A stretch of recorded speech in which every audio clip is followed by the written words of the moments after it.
Vainqueur had to give it to the elves. Unlike the manlings, they kept their lairs clean. Their flying city was a treat for the eyes, with shiny white stone and marble statues which Vainqueur thought would look great on his hoard. He promised himself to return for groceries after recovering his princesses. Gargoyles with forks patrolled the city's ramparts, unable to see Vainqueur nor the cattle-riding knight. She too had turned transparent, although the dragon could smell her just fine. The invisibility will trick lesser fiends, but neither Moore nor his elite guard, Kia the knight whispered. I wonder why the city is so lightly defended, though. It's usually so full of demons our spies can't even approach it. I can smell many fiends nearby, Vainqueur said, humming and looking for his meal. The flight had made him hungry, and he had gotten used to demon flesh. He flew toward the source of the scent, some kind of flying port, with a great metal bird nesting in the middle. That was a big metal bird. Many times bigger than Vainqueur himself, with great iron wings and iron spikes under them. Demons manned strange devices on its back, which looked like bigger versions of the musket weapon Red the Kobold carried with him. The bird had only one eye made of glass, with fiends and elves hitting it with hammers. As usual for his puny race, his chief of staff was deeply intimidated by the animal's size. Holy hell, they broke the iPad's passwords.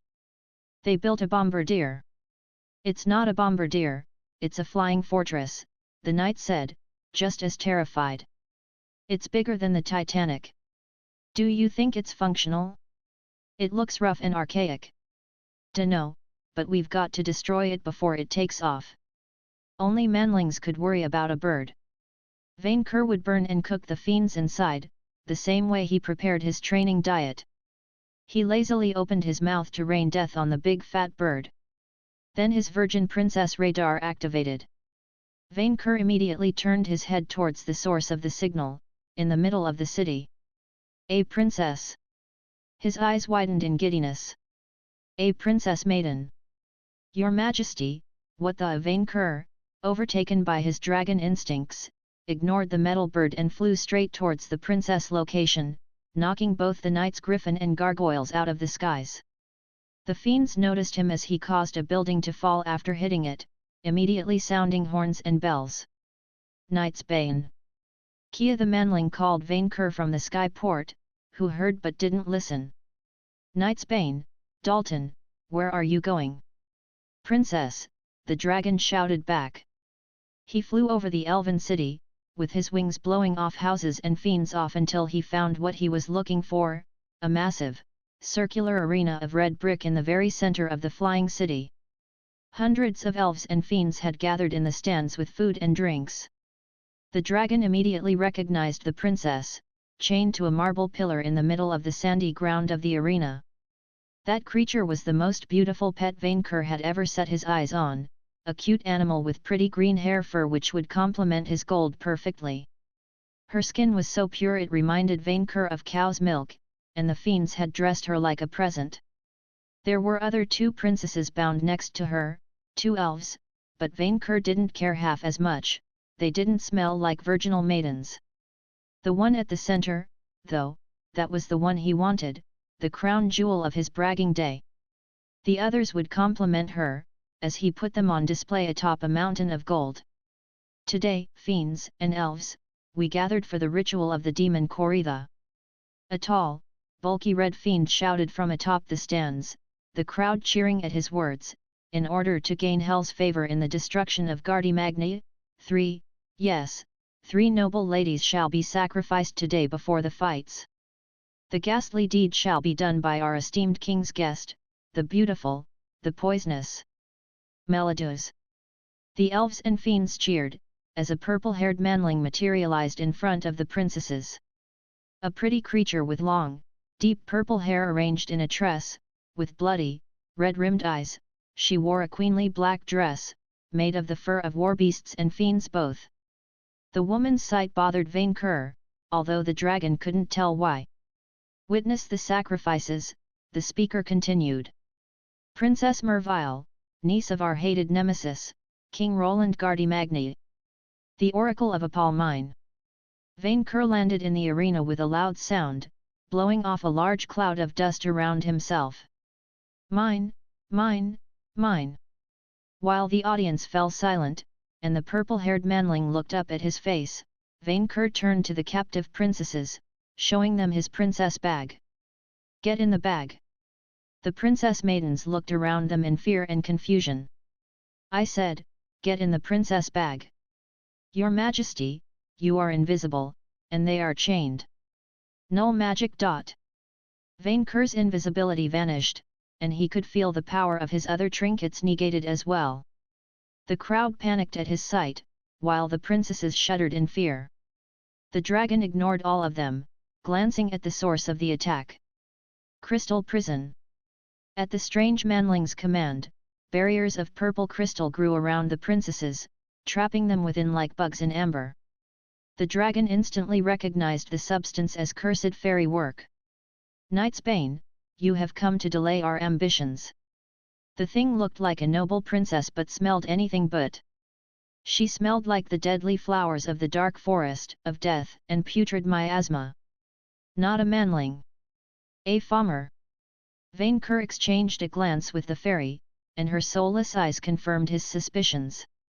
A tense, hateful silence fell between them, neither willing to make the first move. The dragon dropped the princess bag and his chief of staff, ready to smash that abomination at the first sign of hostility. Their species may have made peace, but her mere presence infuriated the dragon. Your Majesty! His chief of staff, unaware of the woman's nature, looked back and forth between them. Who is she?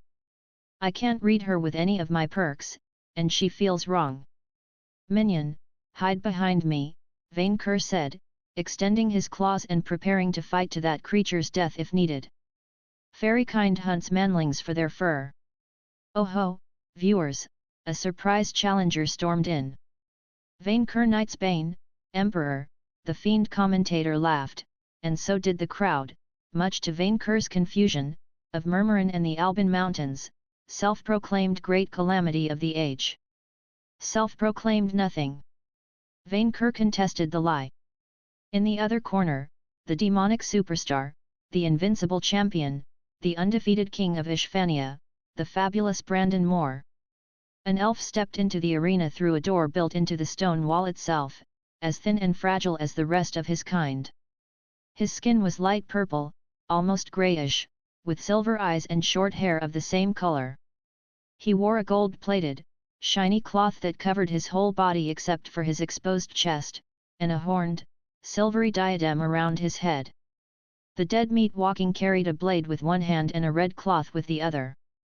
The crowd cheered at the elf's coming, who raised his red cloth at them. Openings in the arena's walls unleashed streams of fire and white smoke above. More, best demon! The cattle audience chanted. More, best demon! More, best demon!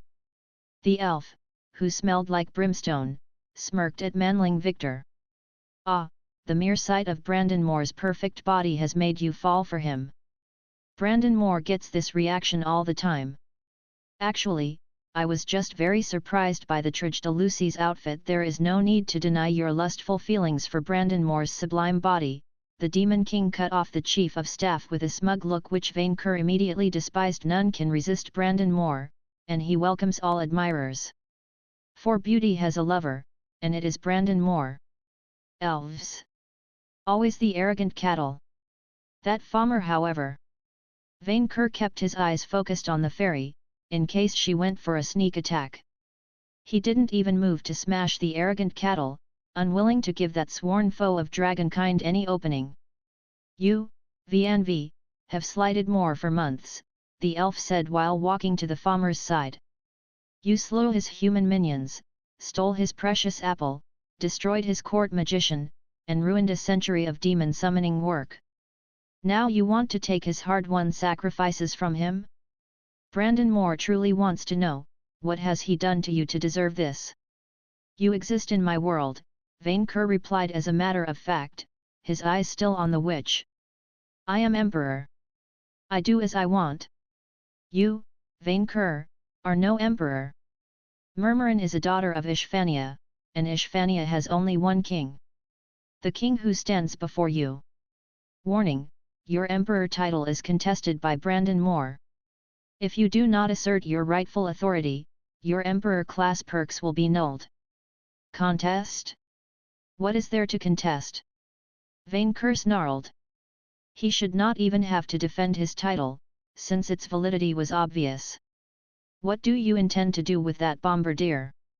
Manling Victor asked, still more preoccupied with the metal bird than the challenge to his master's authority. How did you even build it so fast? Moore had the Iron Eagle built months ago, but his minions lacked the knowledge for the finishing touches. As for what he will do with it, Earthlings have a word for it, if Brandon Moore remembers. Something with carpets. Carpet bombing, the farmer said, her voice without warmth. Yes, carpet bombing. Brandon Moore will carpet bomb the monkey farms of Gardimagni until only rubble and dead apes remain. He will also make a short detour to raise these stinking Hadamare and Murmurin villages. Why? Manling Victor asked. What is the point? To starve my guests by destroying the cattle, Vainqueur explained. Because Brandon Moore has many qualities. Beautiful. Perfect. Generous. But forgiving, is not among them. Vainqueur's chief of staff readied his scythe. Not on my watch, he said, prepared to defend his master's honor and food supply. Moore cares nothing for monkey props. The arrogant elf turned to look at the minion's scythe. And if you wish to survive with all your ears attached to your body, you shall release Moore's lich servant at once. Furubin? That monstrous elf wanted to break the seal keeping Furubin prisoner. I will not let you release that evil on the world, fiend.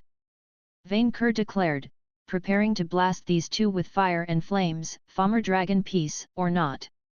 Moore's will shall be fulfilled. The fiendish elf turned to the farmer witch. Melodus, please do Brandon Moore a favor, and clear his arena of peons. As you wish, princeling. Vainqueur immediately blasted the spot where the farmer stood with a fireball, but she teleported out of the path the same way the frustrating Furubin did. Hellzone. Before he could react, she raised a hand, and the very fabric of space collapsed around Vainqueur and Victor, a rift showcasing a world of fire and brimstone superposing over the arena. The mirage lasted only an instant, but his chief of staff vanished with it. Luck check successful, but your minion has been banished to hell. My chief of staff. Vainqueur wrathfully extended his wings, to showcase his dominance to the farmer. Bring him back at once. I am not clearing a dungeon again. Only a true winner makes demands, dragon. Brandon Moore replied while a beam of light fell straight from the heavens, hitting the area where the iron bird was nested. The elf looked in this direction with an angry snarl. The Iron Eagle. They have brought reinforcements.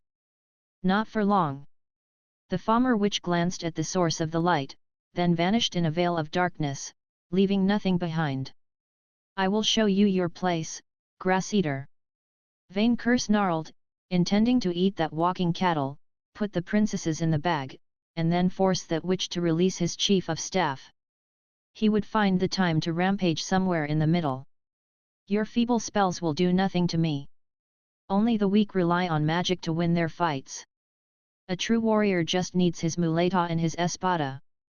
You, Vainqueur, Brandon Moore challenges you. One-on-one, champion against dragon. Vainqueur Knightsbane does not back away from a fight. You accepted Moore's demon quarry the challenge. The audience will empower or weaken the fighters depending on their performance. Then, Vainqueur, Brandon Moore swears it on his honor as a matador, the elf swung his blade. Today, you shall learn the bitter taste of defeat.